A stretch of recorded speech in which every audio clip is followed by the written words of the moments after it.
Hello everyone, स्वागत है आपका home science classes with SR में। दोस्तों, लास्ट क्लास में हमने यूपी टीजीटी 2021 के पेपर का एनालिसिस किया था, जिसमें हमने 50 क्वेश्चन कर लिए हैं। और आज के क्वेश्चन में हम आगे कोशिश करेंगे कि आगे के जो 50 क्वेश्चन हैं हम उनको कवर अप कर लें। तो चलिए स्टार्ट करते हैं। हमारा 51 नंबर क्वेश्चन है, बोलनी ऊन को क्या कहते हैं।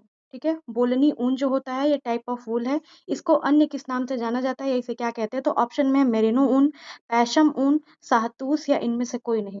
तो सही जवाब क्या हो जाएगा? इसका सही जवाब हो जाएगा मेरिनो ऊन। बोलनी ऊन को हम मेरिनो ऊन भी कहते हैं। ध्यान रखिएगा कि ये बहुत ही उच्च गुणवत्ता वाला ऊन होता है। ठीक है, जो क्या होता है, जो दिखने में बहुत पतला होता है, मुलायम होता है। ठीक है, पतला होता है, मुलायम होता है और साथ ही साथ बहुत ही फ्लेक्सिबल यानी कि बहुत ही ज़्यादा लचीला भी होता है। ये इसकी विशेषता होती है। ठीक है, कॉपी पेन लेके बैठिएगा, पहले ही बता दे रहे हैं, आप लोग नोट करते रहिएगा पॉइंट्स को। पतला होता है, लचीला होता है और बहुत ही ज़्यादा फ्लेक्सिबल होता है। इसके कारण इसकी जो क्वालिटी है वो ये होती है कि ये गर्मी के मौसम में हमें क्या करता है? ठंडा प्रदान करता है। ठीक है, और ठंडी के मौसम में हमें क्या करता है? ये गर्माहट प्रदान करता है। तो इसकी ये क्वालिटी होने की वजह से इसकी डिमांड बहुत अधिक होती है, इसलिए इसको प्रीमियम वूल भी कहा जाता है। इसकी एक और ख़ास बात ये होती है कि क्या है इसमें नमी अवशोषक। ठीक है, ये नमी अवशोषक होता है, यानी कि पसीने को, पानी को बड़े आसानी से अवशोषित कर लेता है और साथ ही साथ गंध रहित होता है, यानी कि इसमें किसी प्रकार का दुर्गंध भी नहीं आता है। तो ये बहुत ही अच्छे क्वालिटी का ऊन माना जाता है, जैसे कि आपका पश्मीना वगैरह का ऊन होता है, जहाँ पे देखिए ये पैशम ऊन लिखा है, पैशम ऊन को ही पश्मीना ऊन भी कहा जाता है। तो ये उसी तरह की अच्छी क्वालिटी का ऊन होता है, लेकिन पश्मीना जैसी उत्तम क्वालिटी का नहीं होता है। ठीक है, उससे थोड़ा सा लो लेवल का होता है। तो ये क्या है? आपका मेरिनो ऊन हो जाएगा। अब ये देखिए पैशम ऊन दिया हुआ है, तो पैशम ऊन में आप क्या एक चीज़ याद रखेंगे कि पश्मीना ऊन इसे भी कहा जाता है। और एक प्रश्न पूछता है पेपर में कि पश्मीना ऊन जो है वो किससे प्राप्त होता है? तो ये पश्मीना ऊन जो होता है ये कैशमेयर, ठीक है? कैशमेयर ऊन इसको कहा जाता है और ये एक कपरा हरकस नामक बकरी है, कपरा हरकस, ठीक है? उससे ये प्राप्त होता है। कैशमेयर ऊन भी इसका नाम होता है और ये भी क्या होता है? बहुत ही महीन होता है, सूक्ष्म, नरम, हल्का होता है। ये गर्माहट प्रदान करता है, ठीक है? और साथ ही साथ ये कैसे तैयार होता है? तो इसकी तैयार होने की जो विधि है, वो बहुत ही यूनिक होती है। यूनिक क्या होती है? बहुत टफ होती है, यानी कि ये हैंड स्पन होते हैं। हाथ द्वारा इनकी कताई होती है, ठीक है? ये लग्ज़री वूल कहा जाता है। ध्यान रखिएगा इस चीज़ का। चलिए, नेक्स्ट क्वेश्चन देखते हैं हमारा। नेक्स्ट क्वेश्चन है 52 नंबर, शरीर के रोगों से संघर्ष करने की शक्ति को हम क्या कहते हैं? क्या निसंक्रमण होगा, रोग प्रतिरोधक क्षमता होगी, उद्भवन अवधि होगी या इनमें से कोई नहीं? तो सही जवाब क्या हो जाएगा? शरीर से जो हमारा मतलब शरीर में कोई भी रोग जो होता है, उससे जब हमारा शरीर खुद ही लड़ता है, बिना किसी दवाई के, बिना किसी ऊपरी इलाज के, तो उस क्षमता को हम कहते हैं रोग प्रतिरोधक क्षमता, जो कि किससे प्राप्त होती है? हमारे इम्यून सिस्टम से। ठीक है, हमारा जो प्रतिरक्षा तंत्र होता है, हमारा जो लिम्फेटिक सिस्टम होता है, उससे हमें रोग प्रतिरोधक क्षमता प्राप्त होती है। उद्भवन अवधि क्या होती है? तो उद्भवन अवधि वह होती है जिसमें हमें कितने दिन में किसी भी बीमारी के लक्षण जो दिखाई देते हैं, जो सामान्यतः लेकर के 2 से 7 दिनों तक या कई बार 7 से 10 दिनों तक का होता है। तो उद्भवन अवधि वह अवधि जिसमें हमें किसी भी बीमारी के लक्षण जो है वो प्रतीत होने लगते हैं। चलिए 52 नंबर क्वेश्चन हो गया। आ गए हम 53 नंबर क्वेश्चन पे। 53 नंबर क्वेश्चन क्या है कि बच्चों में समीप दूराभिमुख विकास का क्रम क्या होता है? ठीक है, समीप दूराभिमुख विकास क्रम को हम क्या कहते हैं? देखिए 2 तरह का विकास क्रम होता है, पहले भी बता चुके हैं। एक सिफ्लोकॉडल होता है, एक प्रॉक्सिमोडिस्टल होता है। तो ये जो है हमारा ये प्रॉक्सिमोडिस्टल की बात कर रहा है। तो हमेशा प्रॉक्सिमोडिस्टल में ध्यान रखिएगा क्या होगा हमारा? केंद्र से परिधि की ओर विकास होता है। और जो हमारा सिफ्लोकॉडल होता है, जिसे हम मस्तकाधोमुखी कहते हैं, मस्तका दो मुखी विकास जिसे हम कहते हैं, ये विकास हमारा क्या होता है? ये हमारा सिर से पैर की ओर होता है। तो सही आंसर क्या हो जाएगा आपका? सही आंसर आपका ऑप्शन नंबर सी, यानी कि ऑप्शन नंबर 3 जो है, ये आपका क्या है? सही आंसर हो जाएगा। चलिए नेक्स्ट क्वेश्चन 54 नंबर, चेचक के विषाणु का क्या नाम है? देखिए रोग से संबंधित प्रश्न हमेशा पूछता है टीजीटी पीजीटी में, रोग का एक चैप्टर ही है। कौन कौन से रोग होते हैं, ठीक है? वायरस के द्वारा कौन से रोग होते हैं, जीवाणु के द्वारा कौन से रोग होते हैं, प्रोटोजोआ, फंगस, इन सभी के द्वारा होने वाले जो रोग हैं, उन सभी से रिलेटेड हमेशा प्रश्न पूछता है। तो इसके मैं कुछ क्वेश्चन आपको सेपरेट आगे करा दूंगी। फिलहाल के लिए भी आप इस क्वेश्चन को देखिए। तो चेचक के विषाणु का क्या नाम है? तो चेचक के विषाणु का नाम होता है वेरिसेला जोस्टर विषाणु या वेरिसेला जोस्टर वायरस। अब इसमें एंट अमीबा हिस्टोलिटिका क्या होता है? तो आपने एक रोग का नाम सुना होगा, पेचिस। पेचिस जिसे हम क्या कहते हैं? डिसेंट्री भी कहते हैं। ठीक है, पेचिस यानी कि डिसेंट्री। ठीक है, पेट में आंव पड़ना, पेट में दर्द होना, ये सारी जो भी बीमारियां हैं मतलब पेचिस से रिलेटेड, ये होता है हमारा एंटमीबा हिस्टोलिटिका के द्वारा होता है। ठीक है, इसके बाद से हमारा ये जो है तीसरा विब्रियो कॉलेरा, बहुत कॉमन डिजीज इससे भी होता है और ये भी आपके एग्जाम से पूछता है। तो विब्रियो कॉलेरा से होता है हैजा। विब्रियो कॉलेरा क्या है? बैक्टीरिया है जिससे हैजा होता है। साल्मोनेला टाइफी भी क्या है? एक बैक्टीरिया है जिससे हमारा टाइफी से याद रखिएगा टाइफाइड, टाइफाइड रोग। तो ये सारे हमारे बैक्टीरिया और वायरस के द्वारा होने वाले रोग हैं। सही आंसर हो जाएगा इस क्वेश्चन का 54 नंबर का 2। चलिए अब 55 नंबर क्वेश्चन देखते हैं। देखिए थियरी से है, चाइल्ड डेवलपमेंट की थियरी से संबंधित ये प्रश्न है कि मनोवैज्ञानिक जिसने संज्ञानात्मक विकास के क्षेत्र में महत्वपूर्ण योगदान दिया है, यानी कि संज्ञानात्मक विकास, सिंपल प्रश्न को समझिएगा कि संज्ञानात्मक विकास का सिद्धांत किसने दिया है, यही प्रश्न है, घुमा दिया है। तो सही आंसर क्या हो जाएगा? संज्ञानात्मक विकास कॉग्निटिव डेवलपमेंट की थियरी जीन पियाजे ने दी है। जीन पियाजे ने थियरी दी है जिसमें कितने स्टेजेज हैं?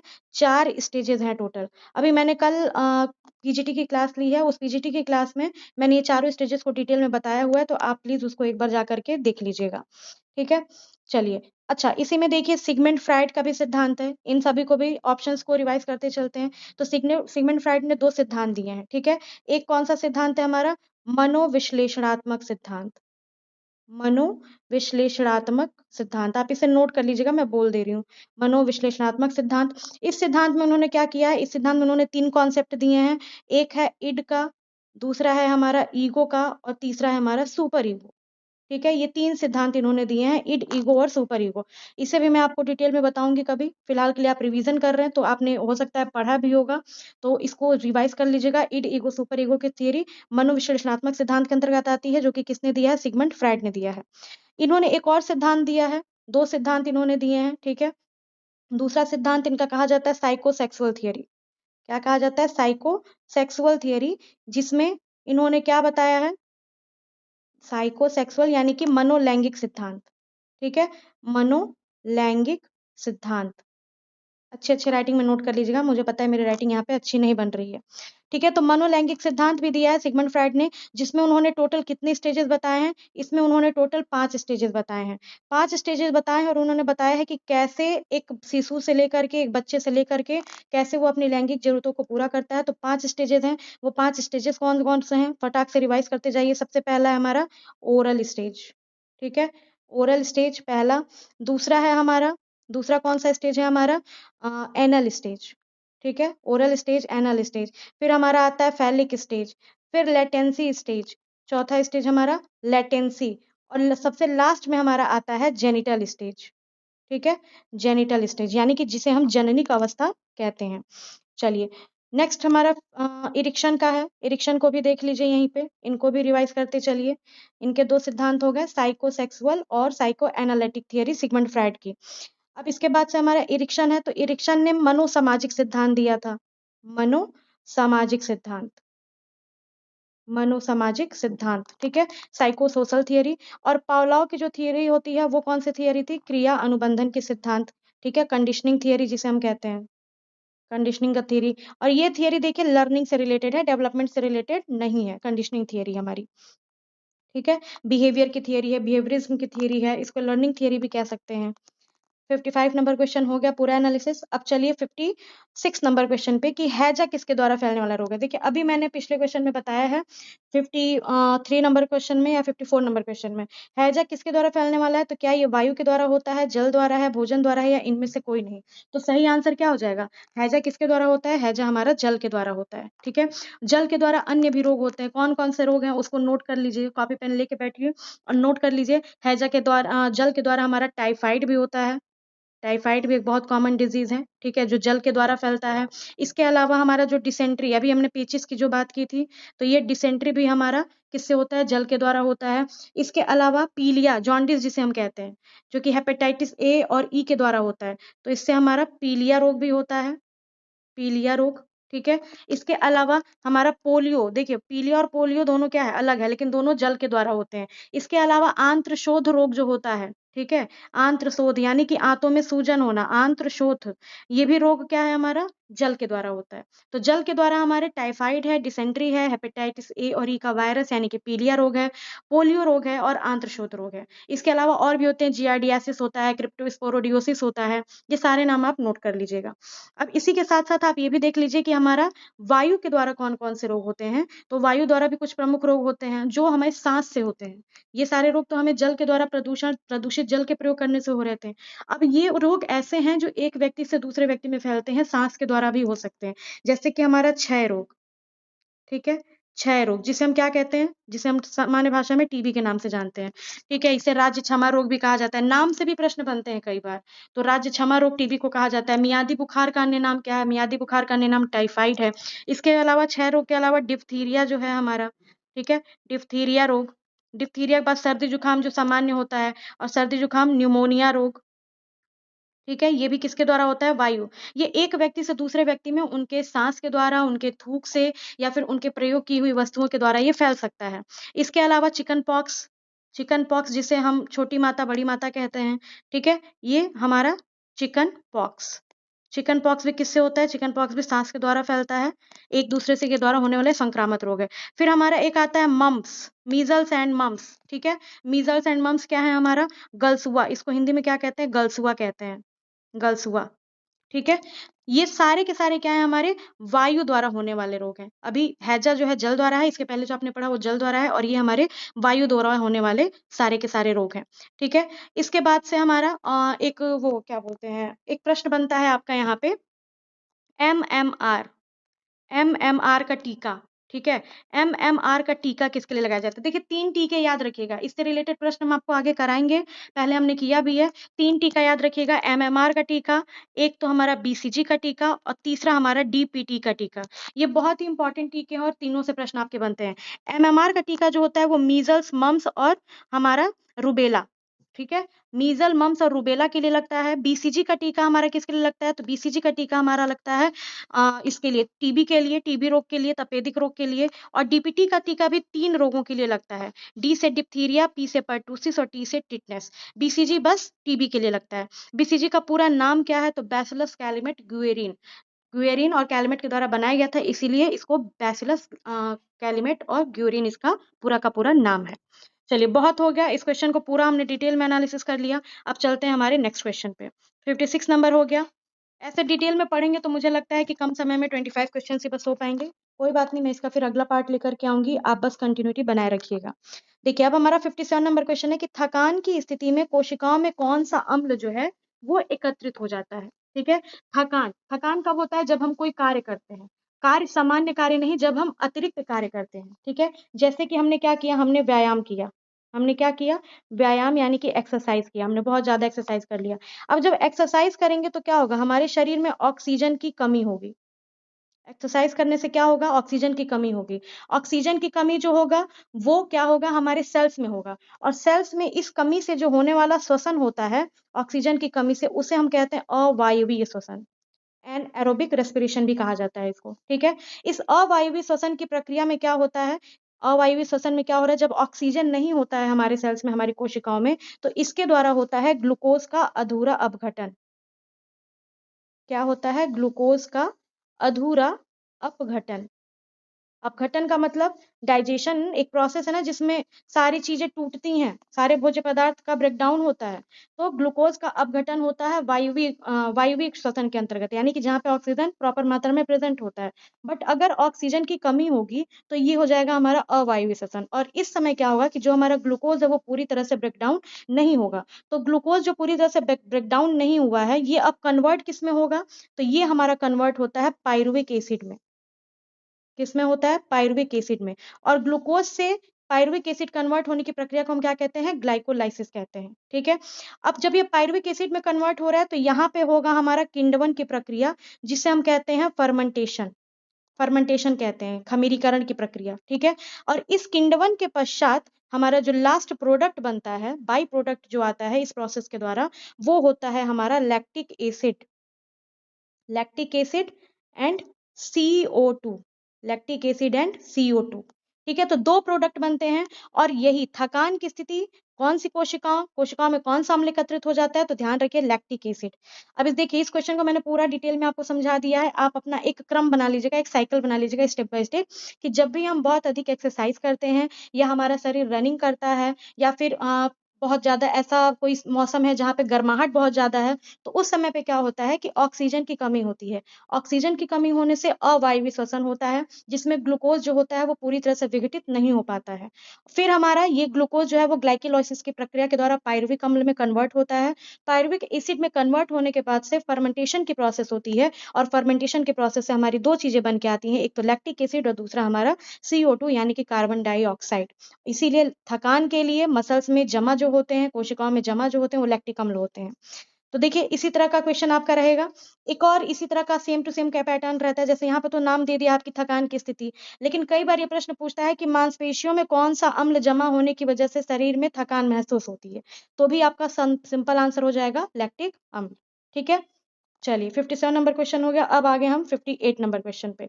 बालक का समाजीकरण कहाँ से प्रारंभ होता है?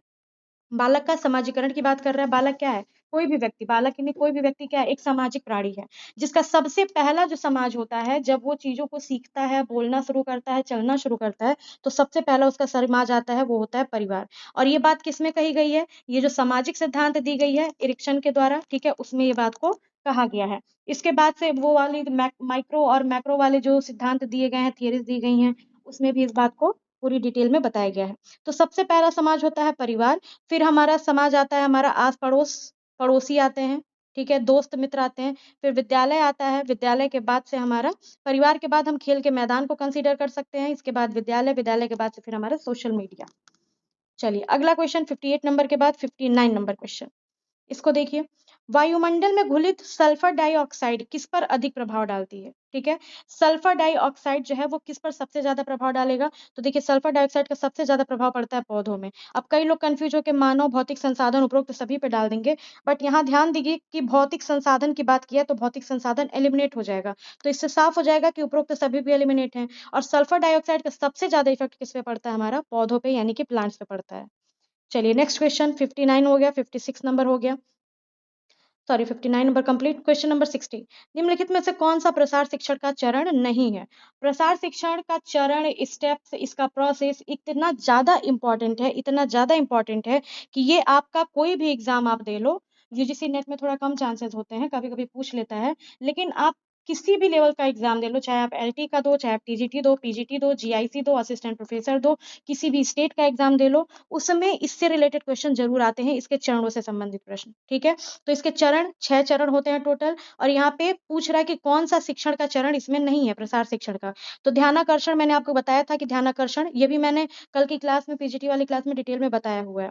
तो ध्यानाकर्षण आपका चरण होता है, ध्यानाकर्षण के बाद होता है अभिरुचि, और सबसे लास्ट स्टेप होता है हमारा संतुष्टि। लेकिन ध्यानाविकर्षण जैसा कोई टर्म नहीं है भैया। जब हम अटेंशन ही कर रहे हैं तो नॉन अटेंशन की तो बात ही नहीं आएगी, तो इसलिए ये हमारा एलिमिनेट हो जाएगा, बट यहाँ पर नहीं पूछ रहा है, इसलिए सही आंसर हो जाएगा हमारा ध्यानाविकर्षण। चलिए अगला प्रश्न हमारा 61 नंबर क्वेश्चन, अपहोल्स्ट्री का उपयोग किसके लिए किया जाता है? अपहोल्स्ट्री का प्रयोग किसके लिए किया जाता है? तो अपहोल्स्ट्री क्या होता है? अपहोल्स्ट्री यानी कि वे वस्त्र जिन्हें हम पहनने के लिए नहीं, लेकिन अपने घर में सजावट के लिए, डेकोरेशन के लिए, ठीक है, और घर की चीजों को जरूरतों के लिए करते हैं।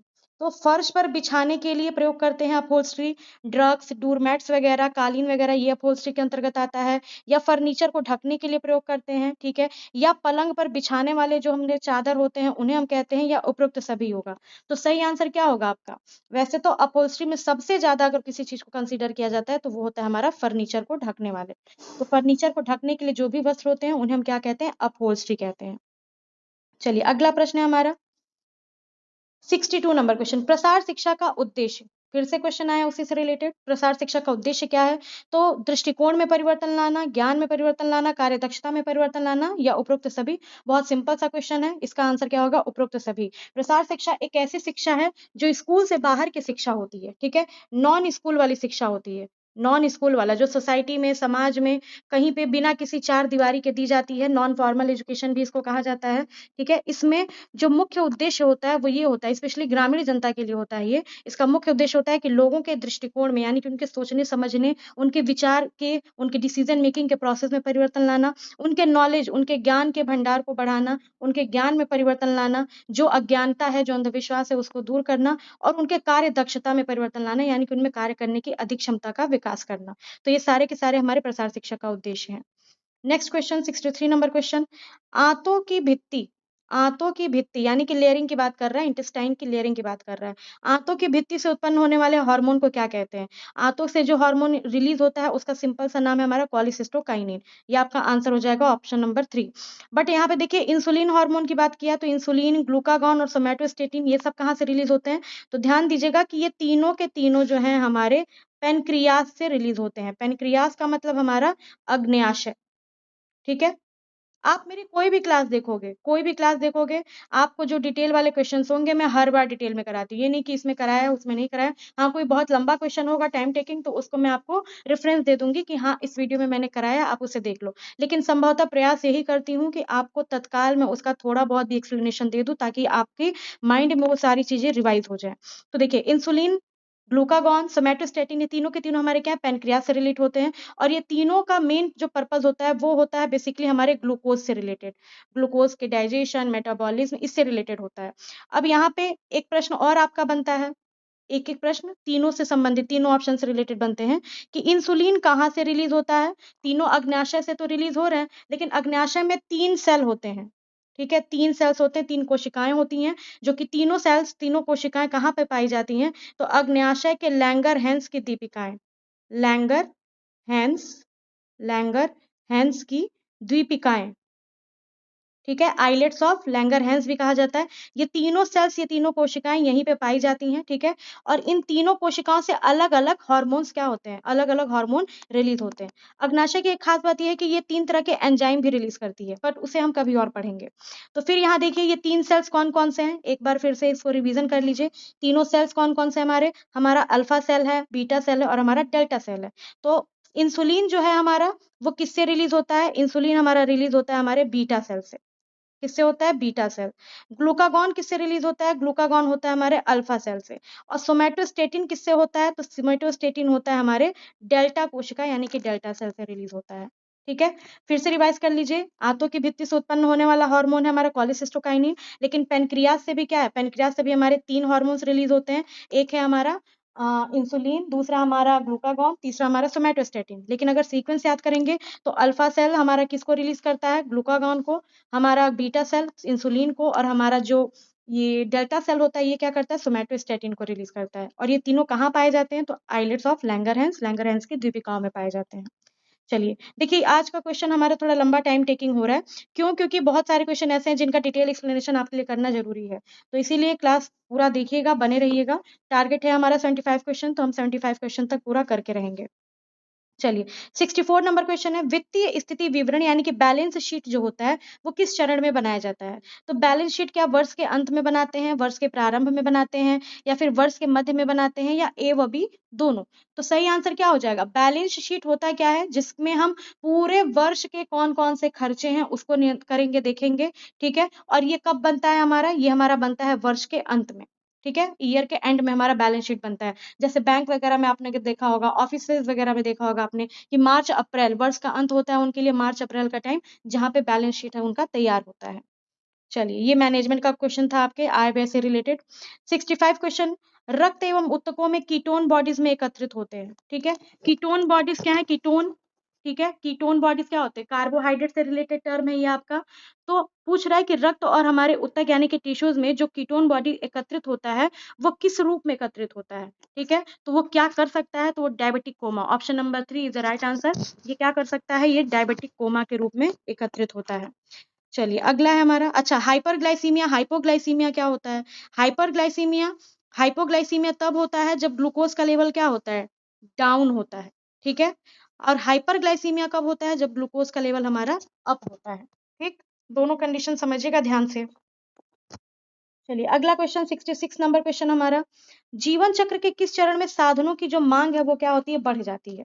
तो पारिवारिक जीवन चक्र से संबंधित ये प्रश्न है, ये भी मैनेजमेंट का क्वेश्चन है, बहुत अच्छा क्वेश्चन है, ये भी बहुत इंपॉर्टेंट है क्योंकि आजकल के लगभग लगभग हर पेपर में जीवन चक्र के चरणों से संबंधित प्रश्न आ रहे हैं। उसमें किस चीज की मांग कम हो जाती है, किस चीज की मांग अधिक हो जाती है, तो इसे जरूर देखिएगा। इसकी भी मैं कोशिश करूंगी कि एक सेपरेट क्लास में इसकी बना दूं जल्द से जल्द। तो प्रश्न में क्या कह रहा है कि जीवन चक्र के किस चरण में साधनों की मांग, यानी कि जो हमारे रिसोर्सेज हैं उनकी मांग सबसे ज्यादा होती है। तो प्रारंभिक अवस्था में होती है, विस्तार की अवस्था में होती है, संकुचन अवस्था में होती है, या सेवानिवृत्ति की अवस्था में। तो सही आंसर क्या होगा, विस्तार की अवस्था। क्यों होगी, क्योंकि प्रारंभिक अवस्था में क्या होता है, परिवार में दो लोग होते हैं, आफ्टर मैरिज दो लोग होते हैं, पति पत्नी होते हैं, तो उनके साधन क्या होते हैं, कम होते हैं, कम खर्चे में भी काम चल जाता है। विस्तार की अवस्था वो अवस्था आती है जहां पे पति पत्नी के बाद बच्चों की संख्या होती है, परिवार के अन्य सदस्यों की संख्या होती है, तो उनकी डिमांड्स क्या होती है रिसोर्सेज की, वो बढ़ जाती है, क्योंकि बच्चों की पढ़ाई है, ऑफिस है, जॉब है, सारी चीजें होती हैं, तो यहाँ पे साधनों की मांग जो है वो बढ़ जाती है। संकुचन अवस्था में फिर धीरे धीरे मांग क्या होती है, कम हो जाती है, और सेवानिवृत्ति की अवस्था में भी मांग जो है हमारी वो कम हो जाती है। चलिए नेक्स्ट क्वेश्चन 66 हो गया, बहुत अच्छा टॉपिक था वो, उसको मैं जरूर आपको डिटेल में कराऊंगी। देखिए अब 66 क्वेश्चन के बाद हमारा 67 नंबर क्वेश्चन है कि सामुदायिक विकास योजना का आरंभ किया गया था, कब किया गया था, तो बहुत इजी और बहुत ही इंपॉर्टेंट ये भी क्वेश्चन है। ये ऑप्शन नंबर 3 इसका सही आंसर हो जाएगा, 2 अक्टूबर 1952 को, गांधी जयंती के दिन 1952 में हमारा सामुदायिक विकास योजना का प्रारंभ किया गया था। और ये कब किसके बेसिस पे किया गया था, तो 1951 में जो हमारा पंचवर्षीय योजना आई थी उसी के बाद से इसको किया गया था 1952 में। चलिए अगला क्वेश्चन है हमारा 68 नंबर क्वेश्चन, प्रोटीन में नाइट्रोजन का प्रतिशत कितना होता है। ये क्वेश्चन देखिए बीपीएससी के पेपर में भी पूछा है, जो भी बीपीएससी का 2023 वाला पेपर हुआ है उसमें भी आया हुआ है, आपके पीजीटी के पेपर में भी पूछा है, टीजीटी में भी पहले के पेपर में पूछा है। तो सही आंसर क्या होगा इसका, 16%। प्रोटीन में नाइट्रोजन का प्रतिशत कितना होता है, तो 16% जो होता है हमारा नाइट्रोजन होता है। अच्छा प्रोटीन में इसके अलावा और क्या क्या होते हैं, तो प्रोटीन में और भी कई सारे कार्बनिक तत्व होते हैं, कई कार्बनिक अणु होते हैं। कौन कौन से होते हैं, सबसे पहला हमारा कार्बन होता है, कार्बन के मॉलिक्यूल्स होते हैं, ठीक है। H2 हाइड्रोजन के मॉलिक्यूल्स होते हैं, O2 ऑक्सीजन होता है, नाइट्रोजन तो होता ही होता है, और साथ ही साथ एक हमारा और भी आता है जो हमारा क्या कहलाता है, सल्फर। ठीक है, तो सल्फर की भी मात्रा हमारे प्रोटीन में उपस्थित होती है। चलिए नेक्स्ट क्वेश्चन 68 के बाद 69 नंबर क्वेश्चन, कार्य विश्राम एवं शयन के बीच उपयुक्त अनुपात क्या है। देखिए कार्य हमें पूरे किसी भी व्यक्ति को टोटल कितने घंटे मिलते हैं, 24 घंटे मिलते हैं। तो आपसे यही पूछ रहा है कि उस 24 घंटे में जो व्यक्ति का कार्य करने का, विश्राम करने का और शयन करने का जो समय अनुपात होता है वो क्या होना चाहिए। अगर एक सामान्य गृहिणी के तौर पे इस प्रश्न को देखा जाए तो इस प्रश्न का सही उत्तर होगा हमारा 8/8/8। ठीक है, 8:8:8, यानी कि कार्य करने के लिए 8 घंटे होने चाहिए, विश्राम के लिए भी 8 घंटे, और शयन यानी कि नींद के लिए भी 8 घंटा चाहिए। ये होता है हमारे कार्य के बीच का अनुपात। लेकिन होता क्या है, एक्चुअल टाइम में तो उल्टा ही होता है, सोने का टाइम सबसे कम हो गया है लोगों का आजकल। चलिए क्वेश्चन नंबर 17, निम्न में से कौन सा शुद्ध तरल आहार नहीं है। मुझे लग रहा है कि 75 क्वेश्चन हम लोग 30 मिनट्स तक कर ही लेंगे, बहुत लंबी क्लास नहीं जाएगी, तो पैनिक मत होइएगा, घबराइएगा मत, क्वेश्चन को देखते रहिए। कौन सा शुद्ध तरल आहार नहीं है, यानी कि कौन सा फुल लिक्विड डाइट नहीं है इनमें से, तो क्या फलों का रस है, नींबू पानी है, दाल का पानी है, या फिर चाय। फुल लिक्विड डाइट नहीं है, बाकी तीन क्या है हमारे लिक्विड डाइट है, तो फ्रूट जूस होता है, नींबू का पानी, चाय, ये सारे के सारे क्या हैं, हमारे तरल आहार हैं, शुद्ध तरल आहार है। लेकिन जो दाल का पानी होता है ये शुद्ध तरल आहार नहीं होता है। ठीक है, चलिए अगला क्वेश्चन 71 नंबर क्वेश्चन, 71 क्वेश्चन क्या कह रहा है कि पर्यावरण में उपस्थित आवश्यक तत्वों का असंतुलन क्या कहलाता है। यानी कि प्रदूषण कहलाएगा, रासायनिक प्रदूषण, सांस्कृतिक या भौतिक। अब भैया सांस्कृतिक प्रदूषण का पर्यावरण से तो कोई मतलब है नहीं, भौतिक प्रदूषण भी नहीं होगा, रासायनिक प्रदूषण कंसीडर किया जा सकता है, बट यहाँ पे टर्म आपसे पूछ रहा है कि इस टर्म को क्या कहते हैं। तो पर्यावरण में उपस्थित अगर आवश्यक जो भी तत्व हैं उनमें अगर असंतुलन होता है तो उस स्थिति को हम क्या कहते हैं, सीधे सीधे प्रदूषण कहते हैं। चाहे वायु प्रदूषण हो, चाहे जल प्रदूषण हो, ध्वनि प्रदूषण हो, मृदा प्रदूषण हो, रेडियोधर्मी एक्टिविटी हो, कोई भी हो, ये सारे के सारे हमारे प्रदूषण के अंतर्गत आते हैं। चलिए 71 के बाद 72 नंबर क्वेश्चन, जैविक मूल्य का प्रयोग किसकी गुणवत्ता के लिए, माप के लिए होता है। ये भी आपका बहुत इंपॉर्टेंट क्वेश्चन है। तो कार्बोहाइड्रेट, प्रोटीन, वसा या विटामिन के, सही आंसर क्या हो जाएगा, प्रोटीन। प्रोटीन का ही हम बायोलॉजिकल वैल्यू चेक करते हैं, और सबसे ज्यादा जो प्रोटीन का बायोलॉजिकल वैल्यू होता है वो हमारा किससे प्राप्त होता है, हमें एनिमल सोर्सेस से जो प्राप्त होता है। ठीक है, यानी कि प्राणी जगत से जो हमें प्राप्त होता है उसका बायोलॉजिकल वैल्यू क्या होता है, ज़्यादा होता है। अब देखिए, अभी तक मैंने आपको होमवर्क नहीं दिया है कमेंट में, लेकिन फिर से मैं आपको एक होमवर्क दे रही हूँ। आप मुझे कमेंट में ज़रूर आंसर करिएगा। आप लोग आंसर नहीं करते हैं, वीडियो देख लेते हैं लेकिन आप लोग आंसर नहीं करते हैं। तो कोई बात नहीं, आंसर करिएगा, कोशिश करिएगा जब भी आप इस वीडियो को देखिएगा। आपको बताना है कि किस एनिमल सोर्स की सबसे ज़्यादा बायोलॉजिकल वैल्यू होती है। ठीक है, आपको ये कमेंट करके बताना है। चलिए 72 के बाद से हमारा 73 number question, ICMR NIN 2020 RDA के अनुसार सामान्य आधारीय चयापचय दर यानी कि हमारा जो नॉर्मल मेटाबॉलिक रेट है बीएमआर पर संदर्भित भारतीय महिला एवं पुरुष का वजन कितना निश्चित हुआ है। यानी कि आरडीए 2020 में क्या था, पहले वजन जो था वो अलग था और आरडीए 2022 में क्या किया गया है। अभी देखिए 2024 का भी कंसिडरेशन आया हुआ है, लेकिन ये 2020 से रिलेटेड पूछ रहा है आपका। तो इसमें भारतीय महिला और पुरुष का वजन आपसे पूछा है, क्रम से पूछा है, ठीक है, तो ध्यान रखिएगा क्रम की बात कर रहा है। तो क्रम से क्या होगा, पुरुष का वजन कितना है हमारा 65 किलो और महिला का वजन कितना होना चाहिए 55 किलो। तो पुरुष और महिला का अनुपात जो है वो कितना है, 65 केजी पुरुष का होना चाहिए सामान्यतः और महिलाओं का 55 केजी वेट होना चाहिए। चलिए अगला प्रश्न हमारा है 74 number question, second last question है ये, प्रसार शिक्षण एक कैसी विधि है। अगेन प्रसार शिक्षण का क्वेश्चन, प्रसार शिक्षण एक कैसी विधि है, क्या ये अव्यवहारिक शिक्षण विधि है, नहीं भैया तो गलत हो जाएगा, व्यवहारिक शिक्षण विधि है। क्या ये सामूहिक शिक्षण की विधि है, ठीक है, ये भी प्रश्न आपसे पूछ रहा है। क्या ये व्यवहारिक शिक्षण है, क्या ये जन शिक्षण है। तो ध्यान दीजिए यहाँ पे ये हमारी सामूहिक शिक्षण की विधि है, व्यवहार इसमें आगे शिक्षण की प्रक्रिया में प्रयोग किया जाता है। जन शिक्षण की विधि ये है, लेकिन फिर भी ये समूह में होता है, इसीलिए यहाँ पे सामूहिक शिक्षण आपका कंसीडर किया जाएगा। चलिए अब आ गए हम last but not the least question पे, हमारा 75 नंबर क्वेश्चन, प्रथम अस्थायी दांत होते हैं यानी कि जो हमारा प्राइमरी पहले बच्चों के छोटे जब बच्चे होते हैं तो उस समय पे जो हमारे अस्थायी यानी कि हमारे जो परमानेंट नहीं टेम्परेरी दांत होते हैं, तित होते हैं, उनका नाम क्या होता है। तो पहले तो जान लीजिए इनकी संख्या कितनी होती है, तो इनकी संख्या होती है 20। इनको मिल्क टीथ या दूध के दांत कहा जाता है। अब ये कौन से दांत होते हैं, तो चवर्णक को हम कहते हैं मोलर्स, ठीक है, और रदनक को हम क्या कहते हैं, कैनाइन कहते हैं। केंद्रीय कृंतक को सेंट्रल इंसीजर्स कहते हैं और अग्र चर्वणक को हम क्या कहते हैं, प्रीमोलर्स कहते हैं। तो यहाँ पे सही आंसर हो जाएगा आपका केंद्रीय कृंतक। केंद्रीय कृंतक क्यों हो जाएगा भैया, क्योंकि आपने अगर छोटे बच्चों को देखा होगा ध्यान से, तो ये अगर उनका जबड़ा है तो इस जबड़े में सबसे पहले उनके कौन से दांत आते हैं ऊपर नीचे जबड़े में, ये जो बीच के चूहे दांत होते हैं, ठीक है, ये जो बीच के चूहे वाले दांत होते हैं जिनसे उनके कुतुर-कुतुर करना होता है, ये वाले दांत हमारे सबसे पहले बच्चों में निकलते हैं, इसीलिए इसको हम सेंट्रल इंसीजर्स यानी कि केंद्रीय कृंतक जो होते हैं ये प्रथम स्थायी दांत होते हैं। ठीक है, तो आज का ये लास्ट क्वेश्चन था हमारा। आई होप कि आपको अच्छा लगा होगा। अच्छा लगा होगा तो प्लीज़ क्या करना है आपको पता ही है, रिक्वेस्ट कर सकते हैं, बाकी काम तो आप ही का है। आपको लाइक, शेयर और सब्सक्राइब कर देना है। शेयर कर दीजिएगा जो भी होम साइंस के बच्चे होंगे, जो पढ़ते होंगे, जो पढ़ना चाहते होंगे। ठीक है, आंसर आप लोग ज़रूर कमेंट में करिएगा। तो thanks for watching, thank you so much. मिलते हैं नेक्स्ट क्लास में। इसके आगे के 25 क्वेश्चंस को फिर हम अगले सेट में करेंगे।